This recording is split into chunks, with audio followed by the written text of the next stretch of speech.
आज 1 April result लागलेला आहे आणि IBPS POमधून स्नेहल महाजन हिचं सिलेक्शन बँक ऑफ इंडियाला झालेलं आहे. तर स्नेहल तसं बघायला गेलं तर आपली एक जुनी विद्यार्थिनी, सांगली ब्रांचला तिनं जॉईन केलं होतं, पण त्यानंतर काही कारणामुळं तिला प्रिपरेशन थांबवावं लागलं आणि गेल्या वर्षी तिनं प्रिपरेशन परत एकदा रिझ्यूम केलं आणि एका वर्षभरातच प्रिपरेशन परत रिस्टार्ट केल्यानंतर एका वर्षातच हे सिलेक्शन घेतलं. म्हणजे रिस्टार्ट करणं देखील एक महत्त्वाचं आहे प्रिपरेशन, ते तिनं केलं. आणि त्याचबरोबर सगळ्यात महत्त्वाचं म्हणजे ती एक मॅरिड आहे. सो मॅरिड वुमनला घर पण सांभाळावं लागतं आणि बाळाला पण सांभाळावं लागतं. सगळ्या गोष्टी मॅनेज करून तिने अभ्यास कसा केला, टाईम मॅनेजमेंट कसं केलं, फार महत्त्वाचं आहे. कारण तिचं सिलेक्शन ऑफिसर म्हणून झालेलं आहे आणि तिने इंटरव्ह्यूला खूप चांगले मार्क्स मिळाले. तिला इंटरव्ह्यूला 80 मार्क्स मिळालेले आहेत, जे खूपच चांगले आहेत आउट ऑफ 100. त्यामुळे तिनं हे प्रिपरेशन कसं केलं, तिची ही जर्नी कशी होती पहिल्यापासून ते आत्तापर्यंत, अगदी इंटरव्ह्यूच्या प्रिपरेशनपर्यंत तिने शेअर करावी अशी मी स्नेहलला विनंती करतो. आणि स्नेहलचे मिस्टर देखील इथं आलेले आहेत, जे मिस्टर देखील स्वतः RRB JEEच्या एक्झाममधून रेल्वेमध्ये लागलेले आहेत ॲज अ ज्युनियर इंजिनियर म्हणून. त्यांचा देखील तिला चांगला सपोर्ट मिळाला. तर त्यांनी स्नेहलने ही जर्नी तुमच्यासोबत शेअर करावी आणि मिस्टरांचा कसा सपोर्ट मिळाला हे देखील सांगावं असं मी तिला रिक्वेस्ट करतो.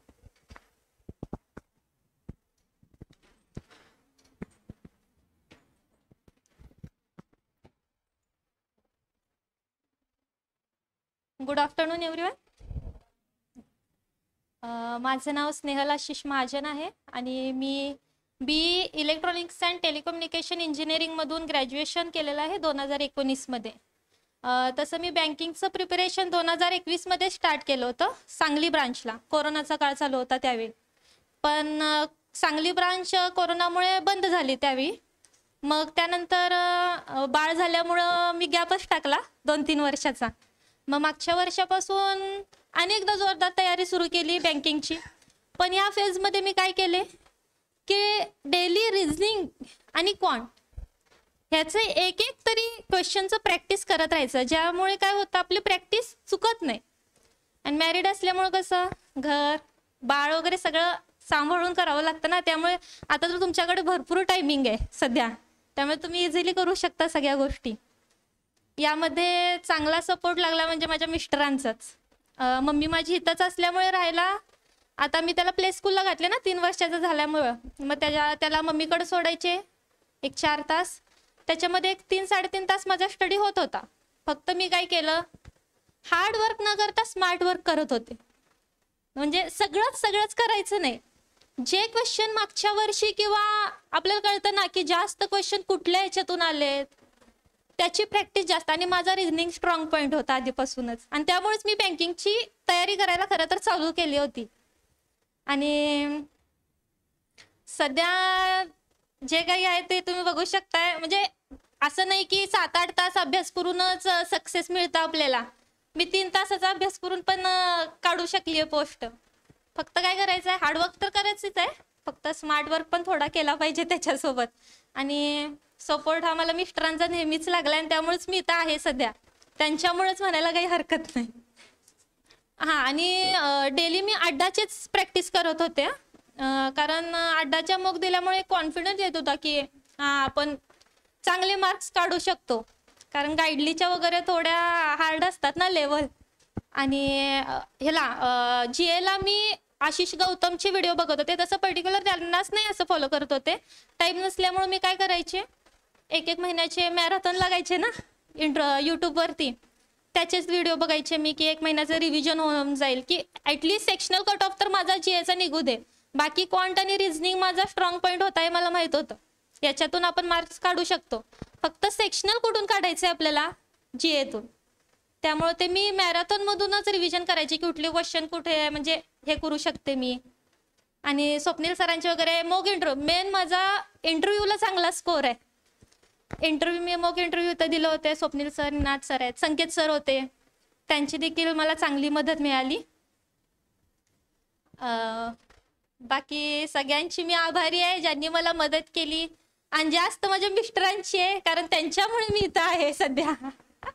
कारण लग्नानंतर पण एक सपोर्ट करणारा चांगला नवरा आपल्या सोबत असणं म्हणजे खूपच मोठी गोष्ट आहे ना आपल्यासाठी. त्यामुळे दॅट्स इट, एवढंच सांगू शकेन मी. बाकी सगळ्यांना बेस्ट लक. तुम्ही पण स्टडी करताय आणि सगळ्यांचं सिलेक्शन व्हावं पुढच्या ह्याच्यात, इतकंच सांगेन मी. टाइम मॅनेजमेंट सर असं मी डेली असं ठरवून करायची नाही की ह्यावेळी माझं हेच करायचं आहे, कारण आत्रेय माझं इतका हट्टी आहे की नाही, तो आजीकडे गेला म्हटलं की जेवण बंद त्याचं. त्यामुळं त्याला घेऊनच कधी कधी मी त्याला खेळायला द्यायचे, मी इकडं मोक देत बसायचे. मोक माझी कधीच कोणती मोक 2 तासात एक मोक माझी पूर्ण झाली अशी नाही. आता थोडी द्यायची, पोच करून ठेवायची, नंतर थोडी द्यायची, पोच करून ठेवायची. हा, फक्त काय केलं, डेडिकेशन ठेवलं. रोज एक तरी मोक झाली पाहिजे, एक रिझनिंग, एक क्वांट आणि आरसी आपला इंग्लिशचा, तेवढं तर केलं पाहिजेच असं मला. नाही नाही सर, मी सांगितलं ना तुम्हाला, माझा क्वांट आणि रिझनिंग विदाउट स्टडी पण स्ट्रॉंग होता. म्हणजे इंजिनिअरिंग बॅकग्राऊंड मधून असल्यामुळं कसं, रिझनिंग तर मला आधीपासूनच आवडलं होतं त्याचं, त्यामुळं डोकं लावायला मला जास्त आवडायचं, पझल्स म्हणा किंवा काही म्हणा. आणि एखादी गोष्ट मला सुटत नाहीये मला ही गोष्ट, त्याला अजून करत बसायचं, जेणेकरून त्याचा उपयोग आपल्याला कुठं होतो, एक्झाम मध्ये. असं पण नाही करायचं एक्झाम मध्ये की एखादा सुटला नाही म्हणून तिथंच बसायचं नाही एक्झाम मध्ये, पण हा, घरी तो सुटला पाहिजे ह्या पद्धतीनं मी सगळ्या स्टडी करायची. आणि रोज एक गोष्ट करायची की रोज एक काहीतरी नवीन शिकायचं त्याच्यामधून. म्हणजे हे येतंय मग दुसऱ्या दिवशी पण तेच घेऊन नाही बसायचं. आता रिझनिंगचा आज तुम्ही ब्लड रिलेशनचे स्ट्रॉंग पॉईंट केला, तर उद्या डिरेक्शनचे असे वेगवेगळे रोजचे वेगवेगळे काहीतरी कन्सेप्ट, किंवा क्वांट मध्ये पण आज रेशन प्रपोर्शन केला, तर उद्या सिंपल इंटरेस्ट, कंपाऊंड इंटरेस्ट. म्हणजे रोज नवीन काहीतरी शिकायचं, जे येते तेच तेच तेच रोज करायचं नाही. हेच करत होते सर मी, काहीतरी रोज नवीन एक कन्सेप्ट शिकायची, फक्त एवढंच ठरवलं होतं मी स्वतः. आणि त्याचाच फायदा जास्त माझा इंटरव्ह्यूला स्कोर आहे सध्या, आणि रिझनिंग आणि क्वांट. बाकी सगळ्यात सेक्शनल फक्त काढले तुम्ही. हा, मला एवढं माहित होतं की भले मी आता मला जीएला टाइम भेटत नाहीये रोजचा, आणि माझ्या लक्षात पण ते जास्त राहत नव्हतं जीएचं, पण माझा स्ट्रॉंग पॉईंट कोणता होता, रिझनिंग. त्यालाच मी स्ट्रॉंग करू शकते, आणि किती स्ट्रॉंग करू शकते हे मला माहित होतं. त्यामुळं ती स्ट्रॅटेजी मी तिथं वापरली सर. आता कोणाकोणाचं तर क्वांट पण स्ट्रॉंग असतो खूपच, म्हणजे इतका स्ट्रॉंग ठेवायचं की ऍटलिस्ट आपल्याला इतके चांगले मार्क्स पाहिजे की बाकीच्यांपेक्षा तर त्याच्यात चांगले मार्क्स आले पाहिजेत.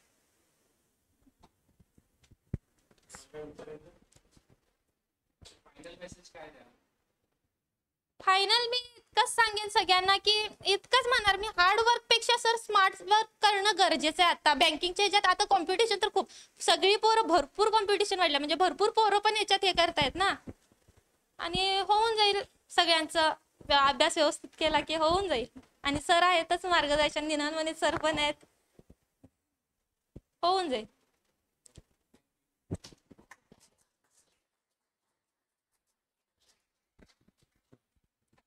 सो स्नेहलने फार सुंदररित्या सांगितलं बघा, की हार्डवर्क तर सगळेच करतात, पण सगळेच सिलेक्ट होत नाही. म्हणजे हार्डवर्क करूनच जर सिलेक्शन मिळत असतं तर मग काय आपण त्याला मागं पडलो राहिलो नसतो. पण हार्डवर्क सोबतच तुम्हाला स्मार्टवर्क करणं देखील तितकंच गरजेचं आहे, आणि सगळ्यात महत्त्वाचं म्हणजे सातत्य ठेवणं गरजेचं आहे.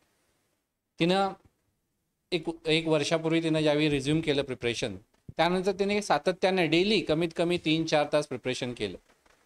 आणि यामध्ये तिने सांगितल्याप्रमाणे आपण एक सगळ्यात महत्त्वाचा पॉईंट शिकलो तिच्याकडून, की जीएला तिला वेळ मिळत नव्हता आणि तिच्या ते लक्षात देखील राहत नव्हतं. त्यामुळं हे देखील यातून एक क्लिअर होतं की फक्त करंट अफेअर्स करून प्रिपरेशन होतं असं बऱ्याच जणांना वाटत असतं. डेली 2-3 तास फक्त करंट अफेअर्सला ती मुलं देत असतात. तेवढाच वेळ स्नेहलने फक्त टोटल प्रिपरेशनला दिला आहे डेली. जेवढा बाकीची मुलं फक्त करंट अफेअर्सला वेळ देतात तेवढा तिनं वेळ फक्त टोटल प्रिपरेशनला दिलेलं आहे आणि त्याच्यामधून सिलेक्शन मिळवलं. सो फायनल सिलेक्शन हे जे आपले कोअर सब्जेक्ट आहेत, क्वांट, रिझनिंग, इंग्लिश, यावरच अवलंबून होत असतं. यावर शिक्कामोर्तब झालेलं आहे. आणि तिनं घरचं सगळं सांभाळून, मुलाला सांभाळून हे जे यश मिळवलेलं आहे ते खरंच कौतुक करण्यासारखं आहे. त्याबद्दल तिचे हार्दिक अभिनंदन. क्लासतर्फे फेलिसिटेशन म्हणून आम्ही तिला या ठिकाणी पुढचं प्रिपरेशन जर तिला करायचं असेल तर मी म्हणेन की स्टाफ सिलेक्शन रेल्वेच्या ज्या एक्झाम्स आहेत त्या तिने द्याव्यात आणि मिस्टरांसोबत देखील सेंट्रल गव्हर्नमेंटचं एम्प्लॉई व्हावं म्हणून तिचं या ठिकाणी आम्ही फेलिसिटेशन आपलं अड्डाचं बुक देऊन करत आहोत. आपण आपल्या मनात एक भीती असते ना की पीओ म्हणजे लय अवघड असेल आणि आपण जास्त फोकस ना क्लर्कला करत असतो. माझी क्लर्कची तर पोस्ट कुठलीच नाही निघली. खरंय म्हणजे आणि त्याच्यापेक्षाही जास्त घाबरतो आपण, त्याला इंटरव्ह्यू आहे तो कसा करणार आपण.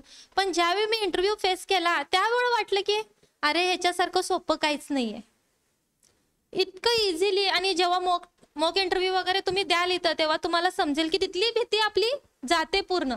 आणि जरी मला वाटते क्लर्कपेक्षा जास्त फोकस पीओला करा, सहज निघून जाईल पीओची पोस्ट तुमची. इंटरव्ह्यूला तर अजिबात घाबरायचं नाही, मस्त फ्री. तिथं पण पोरं होतीत ना अशी थरथरत होतीत. अरे म्हटलं कोल्हापूरचे तुम्ही सगळीजण काय घाबरताय, आलं तर आलं, नाही तर नाही. जायचं, येतंय तेवढं सांगायचं आणि यायचं बाहेर.